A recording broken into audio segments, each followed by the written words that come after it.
পাঁচটা টেবিলের মতোই এই টেবিলটার সামনে দাঁড়িয়ে রয়েছি। এই ঘরে যে টেবিলটি রয়েছে সেই টেবিলের সামনে দাঁড়িয়ে রয়েছে। আমি এখন রয়েছি রাজভবনের লাইব্রেরিতে, এবং এই টেবিলটি অনেকগুলো কান্না, অনেক রিফিউজির কান্না, অনেক দেশভাগের কাঁটাতারের সিদ্ধান্তর সাক্ষী।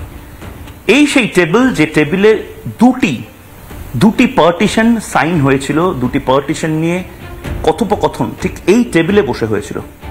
বঙ্গভঙ্গ 1905 সালের বঙ্গভঙ্গ এই টেবিলে বসে আলোচনা হয়েছিল, এবং পরে পাশের বাড়ি অর্থাৎ বিধানসভায় সেটা নিয়ে আলোচনা হয়েছিল 1946 সালে, 1947 সালে, অর্থাৎ দুবার।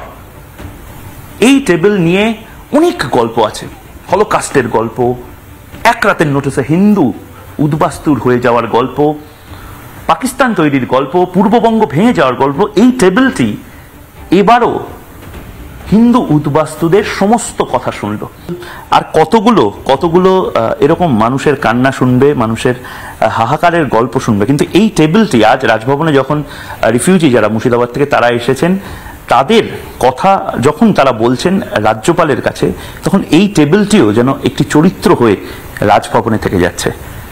কতদিন এই টেবিলগুলো এই কথাগুলো বারবার শুনতে থাকবে, তার জবাব চায় বাংলা।